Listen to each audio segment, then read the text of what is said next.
নমস্কার বন্ধুরা, এই মুহূর্তে বাংলার আবহাওয়ার আরো একটি খুবই গুরুত্বপূর্ণ আপডেটের সঙ্গে আমরা চলে আসলাম। বঙ্গের সাগরে একটি খুবই শক্তিশালী ঘূর্ণাবর্ত তৈরি হতে চলেছে। এইটা আমরা আপনাদেরকে দুপুরের আপডেটেই জানিয়েছিলাম। গত কয়েকদিন থেকে এই যে ঘূর্ণাবর্ত তৈরি হবে সেটারও একটা আভাস কিন্তু আমরা আপনাদের কাছে দিয়েছিলাম। আজকের লেটেস্ট আপডেট বলছে এই যে ঘূর্ণাবর্ত সেটা কিন্তু এবারে আগের থেকে শক্তি বাড়িয়েছে এবং শক্তি বাড়িয়ে এতে দেখুন বৃষ্টির পরিমাণও কিন্তু আগের থেকে অনেকটাই বেড়ে গেছে গিয়ে। বর্তমানে যদি আমরা দেখি এতে যে বৃষ্টির পরিমাণ রয়েছে সেটা কিন্তু 30, 34, 35 এমন করে মিলিমিটার আমরা বৃষ্টির সম্ভাবনা দেখতে পাচ্ছি।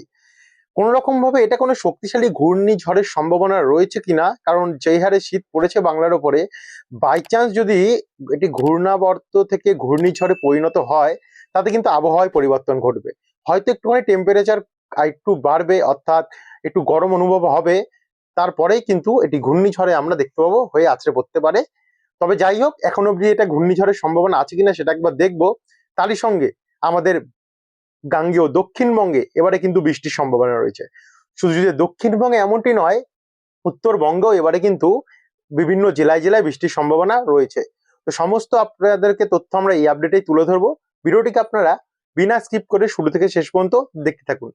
আপনারা ভিডিওটি কোন জেলা থেকে দেখছেন, আপনাদের জেলায় আজ আবহাওয়া পরিস্থিতি কেমন চলছে, নিচে আমাদেরকে কমেন্ট বক্সে কমেন্ট করে জানাতে ভুলবেন না, এবং ভিডিওটি ভালো লাগলে লাইক করে দিয়ে আমাদের চ্যানেলটিকেও সাবস্ক্রাইব করে রাখতে ভুলবেন না।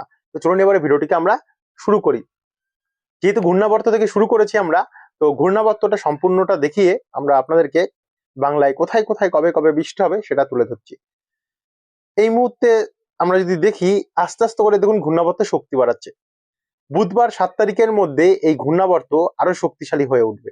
সেই সময় এতে যে বৃষ্টির পরিমাণ সেটা কিন্তু হয়ে উঠবে, আমরা দেখিয়েছিলাম কিছুক্ষণ আগে 35-36, সেটা 36 মিলিমিটারই থাকছে। একটুখানি শক্তি বাড়বে, দমকা ঝড় হওয়ার বেগ বাড়বে। সেখান থেকে আরেকটু যদি আমরা এগিয়ে যাই, 7 তারিখ থেকে আমরা যদি 8 তারিখের দিকে যাই, অর্থাৎ বৃহস্পতিবারের দিকে, দেখতে পাচ্ছেন ঘূর্ণাবর্ত কিন্তু ক্রমশ এগিয়ে যাচ্ছে এবং এই পশ্চিম দিক বরাবর কিন্তু বাঁক নিচ্ছে।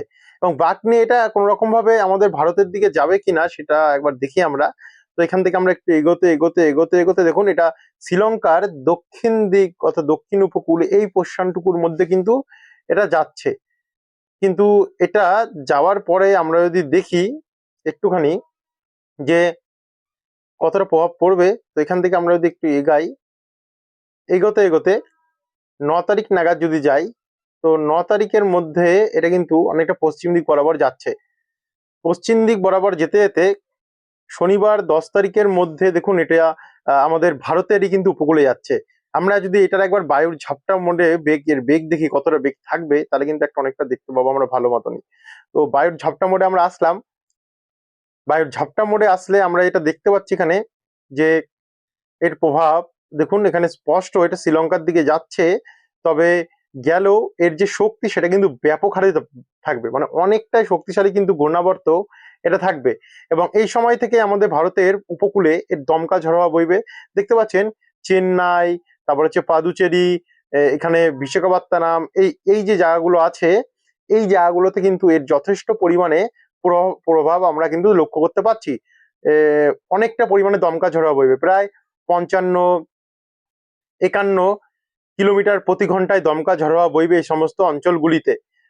আর আমাদের ওড়িশা দিকে যদি যাই, ভুবনেশ্বর দিকটাতে হালকা হালকা প্রভাব পড়তে পারে, দমকা ঝড়োয়া বইতে পারে, কিন্তু আমাদের বাংলার দিকে কিন্তু দমকা ঝড়োয়া বইছে না।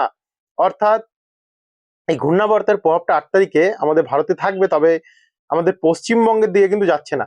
9 তারিখে এটা আছড়ে পড়ার পরে যখন 10 তারিখ আমাদের ভারতের উপকূলের দিক বরাবর এগোতে থাকবে, যেহেতু মিডিলের মধ্যে সমুদ্র পোর্শনটা পেয়ে যাচ্ছে গিয়ে, এই পোর্শনটুকু পেয়ে যাচ্ছে মিডিলের মধ্যে, তার কারণ কিন্তু এটি একটু শক্তি বাড়াতে পারছে। দেখুন একটু একটু করে শক্তি বাড়াচ্ছে, এবং শক্তি বাড়ালেও এর যে খুব যে একটা ভয়ঙ্কর হবে এমনটি নয়, তবে দমকা ঝড় ভালো থাকবে। যার জন্য এই সমস্ত উপকূলের মৎস্যজীবীদের মৎস্যজীবী ভাইদের উদ্দেশ্য সতর্কতা থাকবে, এবং গভীর সমুদ্রে যাতে না যায় তার জন্য মৎস্যজীবীদের উদ্দেশ্যে অবশ্যই সতর্কতা থাকবে। তো এরপর আমরা একটু এগিয়ে যাব। এগিয়ে গেলে 10 তারিখ থেকে আমরা যদি 11 তারিখের দিকে যাই, 11 তারিখে পাদুচেরির মধ্যে গিয়ে কিন্তু এটা আছড়ে পড়ছে, যার ফলে এই সমস্ত সাইটগুলোতে ব্যাপক হারে প্রভাব পড়বে। অনেকটাই প্রভাব পড়বে। আমাদের বাংলার দিকে কোনো প্রভাব পড়বে না, বাংলার দিকে যাচ্ছে না, তবে ঝড়ো হওয়া অনেকটাই থাকবে সমুদ্রবর্তী অংশে। তো আমাদের বাংলার দিকে কোথাও কোথাও একটু দমকা ঝড়ো প্রভাব বইতে পারে, যেমন উপকূলের এখানে আমরা স্পষ্ট দেখতে পাচ্ছি হলদিয়া, কন্টাই, তমলুক, উলবেড়িয়া এদিকগুলিতে হালকা হালকা একটু ঝড়ো হাওয়া বইতে পারে। তো যাই হোক, এটা আপনাদেরকে আমরা দেখাবো এখনই। তো কোথায় কোথায় বৃষ্টি হতে পারে এর ফলে। তো এখান থেকে আমরা যদি আরেকটু এগিয়ে যাই, এগিয়ে যেতে যেতে একটু জুম আউট করব।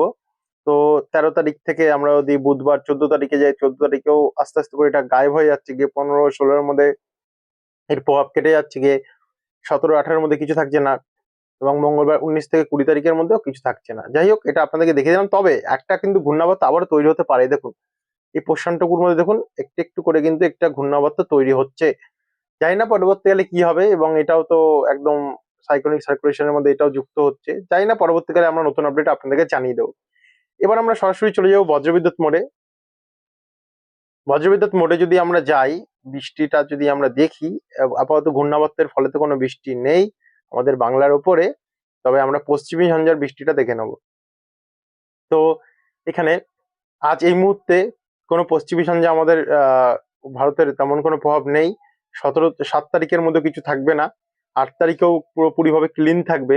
দেখতে পাচ্ছেন পুরোপুরিভাবে কিন্তু ক্লিয়ার আবহাওয়া আমরা দেখতে পাচ্ছি, পোর্শনটা পুরোটা ক্লিয়ার থাকছে, আবহাওয়া পরিষ্কার থাকছে। তবে এই মুহূর্তে ক্লিয়ার থাকছে মানে যে পরবর্তীকালে আপডেট হবে না, এটাও কিন্তু আমরা আপনাদেরকে গ্যারান্টি দেবো না।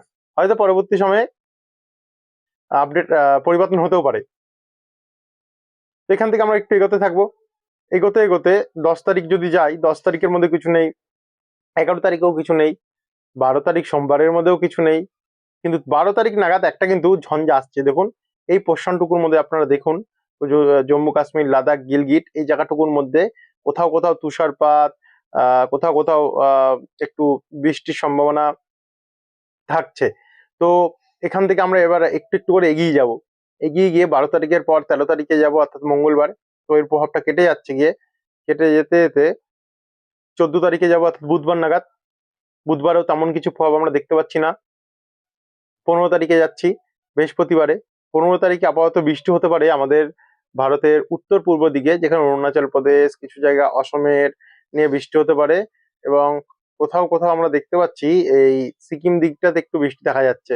তো যাই হোক, এরপর আমরা একটু এগিয়ে যাব। এগিয়ে যেতে যেতে আমরা 16 তারিখে, 15 তারিখ রাত্রের বেলা যদি কন্ডিশন দেখি, রাত্রেবেলা দেখতে পাচ্ছেন কিছু কিছু জায়গা, যেমন এখানে আপনারা দেখতে পাচ্ছেন ছত্রাকপুর, দার্জিলিং, মিরিক, ধোত্রি, এই সমস্ত সাইড গুলোতে কিন্তু একটু বৃষ্টির সম্ভাবনা থাকছে। হালকা মাঝারি বৃষ্টির সম্ভাবনা আমরা দেখতে পাচ্ছি থাকছে।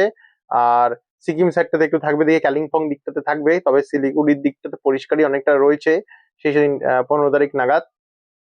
তো এখান থেকে এবার আমরা একটু একটু এগোতে থাকবো। 15 তারিখ থেকে 16 তারিখে যাচ্ছি, অর্থাৎ শুক্রবার। শুক্রবার নাগাদ তো তেমন কিছু প্রভাব নেই।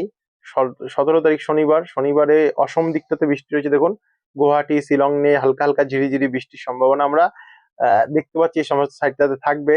আর বাদবাকি শিলিগুড়ি দিকগুলোতে পরিষ্কারই থাকবে, এবং গাঙ্গেয় দক্ষিণবঙ্গ পরিষ্কারই থাকবে।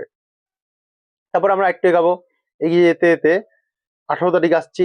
18 তারিখে তো বৃষ্টির সম্ভাবনা তেমন কোনো প্রভাব নেই। 19 তারিখে কিন্তু আমাদের বাংলার কিছু কিছু জেলাতে বৃষ্টি রয়েছে। দেখুন কোথায় কোথায় বৃষ্টি রয়েছে সেটা একবার আপনাদেরকে আমরা দেখিয়ে দিই। এখানে যদি আমরা দেখতে পাচ্ছি বাগুলা, কৃষ্ণনগর, মুড়াগাছা, চাপড়া এদিকগুলিতে হালকা মাঝারি বৃষ্টির সম্ভাবনা আমরা দেখতে পাচ্ছি রয়েছে। হালকা হালকা ঝিরিঝিরি বৃষ্টি। তারই সঙ্গে সঙ্গে একটু জুম করলে হাঁসডাঙ্গা, নগরদ্বীপ, গেদে, মুড়াগাছা এই জায়গাগুলোতে হালকা হালকা বৃষ্টি রয়েছে। তারই সঙ্গে সঙ্গে ওপার বাংলায় যশোর, চুয়াগাছা, তারপর হচ্ছে কেশবপুর, ধুমরিয়া, বেতাগিয়া, তালা, খুলনা এদিকগুলিতে হালকা হালকা বৃষ্টির সম্ভাবনা আমরা দেখতে পাচ্ছি রয়েছে। তো সেখান থেকে একটু এগিয়ে গেলে দেখুন একটু বৃষ্টির পরিমাণ আমাদের গাঙ্গেয় দক্ষিণবঙ্গে চারিদিকে ছড়িয়ে ছিটিয়ে যাবে, তবে পরিমাণে খুবই ঝিরিঝিরি হালকা হালকা বৃষ্টির সম্ভাবনা আমরা দেখতে পাচ্ছি। এই সমস্ত জায়গাগুলোতে থাকবে হালকা হালকা ঝিরিঝিরি বৃষ্টি, বর্ডার লাগোয়া অংশগুলোতে থাকবে, তবে বাংলাদেশে বাড়বে। যশোর, লোহাগাড়া, পিরোজপুর, খুলনা, বরিশাল এদিকগুলিতে একটু বৃষ্টির পরিমাণ বাড়বে 19 তারিখ নাগাদ। তারপরে 20 তারিখের পরে তো 20 তারিখ নাগাদ তো দেখতে পাচ্ছি আবহাওয়া ক্লিন হচ্ছেই। তো এই ছিল বন্ধুরা এখনকার আপডেট। পুরো গোটা আমাদের ভারতের আপডেট আপনাদেরকে আমরা দেখিয়ে দিলাম, এবং বাংলাদেশের কিছু কিছু জেলার আপডেটও দেখিয়ে দিলাম। যারা এখন যদি সাবস্ক্রাইব করেন সাবস্ক্রাইব করেন এর পরের আপডেট গুলো পাওয়ার জন্য, কারণ এর পরের আপডেট গুলো কিন্তু আরো গুরুত্বপূর্ণ হতে চলেছে। ধন্যবাদ বন্ধুরা ভিডিওটি দেখার জন্য।